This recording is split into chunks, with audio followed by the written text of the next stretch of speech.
मैं 23 नवंबर 2020 को वेद प्रकाश के साथ अपनी मर्जी से गई थी और फिर 24 नवंबर 2020 को मैंने इनके साथ कोर्ट मैरिज की थी मेरठ में। और फिर मैं 26 नवंबर 2020 को अपने घर वापस आ गई थी अपनी मर्जी से।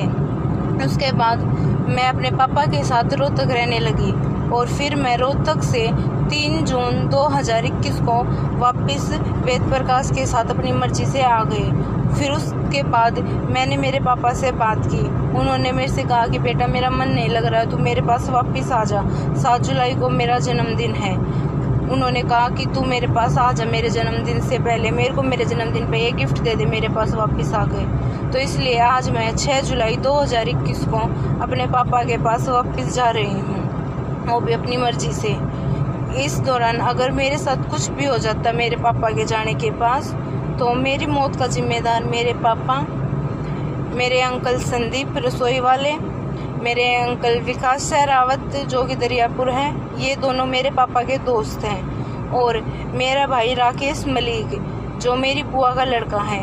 ये चारों जिम्मेदार होंगे मेरी मौत के। मेरी मौत के बाद मुझे इंसाफ दे। धन्यवाद। हरियाणा के सोनीपत से एक हत्या का दिल दहला देने वाला मामला सामने आया है, जहां पर पिता अपनी बेटी के प्रेम विवाह से इतना नाराज हो गया कि उसने बेटी को मौत के घाट उतार दिया और शव को मेरठ के पास गंग नहर में फेंक दिया। कड़ी मशक्कत के बाद पुलिस ने आरोपी को गिरफ्तार कर जेल भेज दिया है। यह मामला राई थाना क्षेत्र के गांव मोकीपुर का है। वहीं आपको बता दें कि मौत से पहले लड़की का एक वीडियो भी सामने आया है, जिसमें उसने कहा था कि अगर उसकी मौत हो जाती है तो उसके जिम्मेदार उसके पिता, भाई और उसके दोस्त होंगे। इस मामले में पुलिस ने लड़की के पिता को गिरफ्तार कर लिया है। अब पुलिस उसके निशानदेही पर शव को गंग नहर से तलाशने में जुट गई है। आपको बता दें कि लड़की के पति ने उसके पिता विजयपाल और रिश्तेदारों सहित 4 लोगों के खिलाफ अपहरण की रिपोर्ट दर्ज कराई थी, जिसमें उसने कहा था कि जन्मदिन मनाने के बहाने से दोनों को बुलाया था और वो कुछ दूर खड़ा हो गया था। इसके बाद थाने के सामने से ही उसकी पत्नी का अपहरण कर लिया गया। मोकीपुर गांव की रहने वाली लड़की ने साल 2020 में पड़ोस के रहने वाले लड़के से प्रेम विवाह किया था। दोनों ने अपने परिजनों के खिलाफ जाकर घर से भागकर शादी की थी। दोनों का घर गांव में आसपास ही था। वहीं आपको बता दें कि दोनों का गोत्र भी एक ही है। इससे लड़की के परिजन के अलावा आंतिल खाप के लोगों में भी नाराजगी थी। शादी के बाद दोनों कहीं छुप कर रह रहे थे। शादी से नाराज चल रहे लड़की के परिवार ने दोनों से झूठ बोला कि अब वो इस शादी के लिए मान गए हैं और पुरानी बातों को भुलाकर दोनों से घर वापस आने के लिए भी कहा। फिर दोनों सावधानी के साथ ही परिवार से फोन पर बातें करने लगे।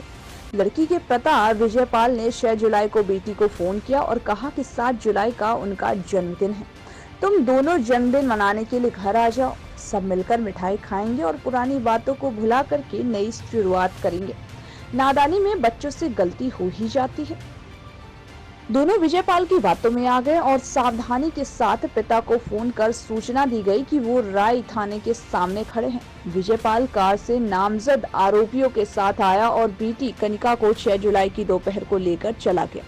उस समय लड़की का पति वेद प्रकाश उसकी नजरों से कहीं दूर खड़ा हुआ था और सब देख रहा था।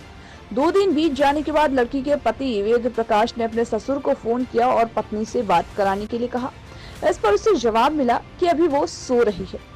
अगले दिन फिर फोन किया तो उसे बताया गया कि अभी वो अपनी बुआ के साथ गई है। 2 दिन बाद फिर फोन किया, फिर विजयपाल ने बोला कि बेटी अपनी मौसी के यहाँ गई है। इस पर वेद प्रकाश को कुछ शक हुआ और उसने थाने में इसकी सूचना दी। आरोप है कि थाने में शिकायत दर्ज कराने के बाद भी पुलिस ने जल्द कोई एक्शन नहीं लिया। इसके बाद 20 जुलाई को वेद प्रकाश फिर से थाने जाता है और अपनी पत्नी की हत्या और अपहरण होने का शक पुलिस के सामने जाहिर करता है। इस पर पुलिस फिर जांच शुरू करती है। शिकायत के आधार पर पुलिस लड़की के पिता से सख्ती से पूछताछ भी करती है। अपना गुनाह कबूलते हुए आरोपी पिता बताता है कि उसने 6 जुलाई को ही थाने के सामने से ले जाकर बेटी का हत्या कर उसके शव को मेरठ के पास गंग नहर में फेंक दिया था। वो उसे गांव लेकर नहीं आया था। इसके अलावा आरोपी पिता ने बताया कि इससे अपने किए पर पछतावा नहीं है, क्योंकि आंतिल खाप के जिम्मेदार लोग भी एक ही गोत्र में शादी की निंदा कर रहे हैं।